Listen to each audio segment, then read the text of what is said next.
Dutta SSG মোটিভেশ্যনেল trainer. আজি আমি আলোচনা কৰিম যিসকল বাইদেউৰ নাম এতিয়ালৈকে অৰুণোদয়ৰ লিষ্টত অহা নাই তেওঁলোকে কি কৰিব। যেহেতু কোৱা হৈছে যে 17 ছেপ্টেম্বৰ সকলো মহিলাৰ একাউণ্টত অৰুণোদয়ৰ টকাটো সোমাব, কিন্তু এতিয়ালৈকে বহুতো মহিলাৰ নাম অৰুণোদয় লিষ্টত অহা নাই। গতিকে তেওঁলোকে কি কৰিব? যাৰ নাম আহিছে তেওঁলোকক মাতিছে, মাতি পেলাই ইন্ধন গেছৰ যিটো ফৰ্ম আছে সেইটো ফিল আপ কৰাইছে, যাৰ কাৰণে তেওঁলোকে 250 টকা এটা ছাবচিডি পাব গেছ কিনাৰ পিছত।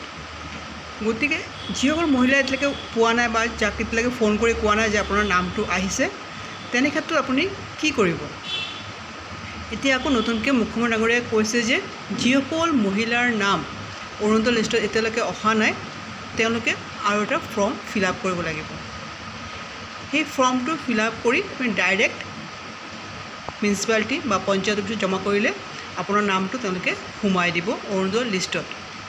গতিকে যিসকল মহিলা এতিয়ালৈকে অৰুণোদয় লিষ্টত নাম অহা নাই তেওঁলোকে ইতিমধ্যে এখন ফৰ্ম আকৌ আহিব, সেই ফৰ্মখন ফিল আপ কৰি যদি গাঁৱত আছে তেন্তে পঞ্চায়তত জমা কৰিব, আৰু যদি মিউনিচিপালিটি এৰিয়াত আছে তেন্তে মিউনিচিপালিটি অফিচত জমা কৰিব।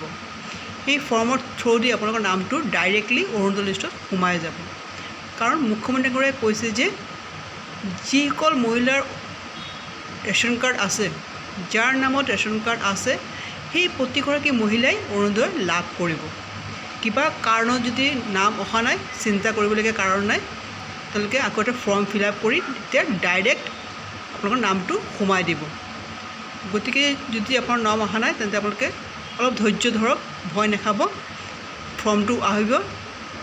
যদি এইবাৰ 17 তাৰিখে আপোনাৰ নামটো নাহে, 17 তাৰিখে আপোনাৰ একাউণ্টত নোসোমায়, তেনে ক্ষেত্ৰত আপুনি ভয় খাবলগীয়া কাৰণ নাই। কাৰণ এইটো ফৰ্ম অহাৰ পিছত আপোনাৰ নামটো যোৱাৰ পিছত অলপ সময় লাগিব পাৰে, নেক্সট মান্থৰ পৰা আপোনালোকে হয়তো টকাটো পাব, কিন্তু পোৱাটো নিশ্চিত। যাৰ ৰেচন কাৰ্ড আছে তেওঁ টকা পাবই। কিন্তু এই ক্ষেত্ৰত এটা কথা হৈছে যে বহুতো মানুহে ইয়াত অলপ দুৰ্নীতি চলাই আছে, যে ফৰ্মটো দিয়াৰ পিছত টকা বিচাৰে বা কয় যে ইমান টকা লাগিব তেন্তে ফৰ্মটো ফিল আপ হ'ব। তেনে ক্ষেত্ৰত আপোনালোকে 1 টকাও নিদিব, কাৰণ 1 টকাও নিদিও। কাৰণ মুখ্যমন্ত্ৰীগৰাকীয়ে কৈছে যে যদি কোনোবাই টকা বিচাৰে তেন্তে কিছু ফোন নাম্বাৰ বা হোৱাটছএপ নাম্বাৰ দিছে, আপোনালোকে তাত লগে লগে কমপ্লেইন কৰিব তেওঁৰ নামত যোনে টকা বিচাৰি আছে। মই নেক্সট ভিডিঅ'ত আপোনালোকৰ এই নাম্বাৰবিলাক শ্বেয়াৰ কৰিম। এই নাম্বাৰ শ্বেয়াৰ কৰাৰ পিছত আপোনালোকে সেই নাম্বাৰত আপোনালোকে যদি কোনোবাই টকা বিচাৰে তেন্তে তাত লগে লগে কমপ্লেইন কৰিব।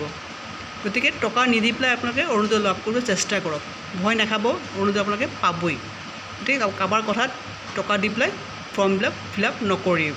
ৰেচন কাৰ্ড থাকিলে আপোনালোকে অৰুণোদয় লাভ কৰিব।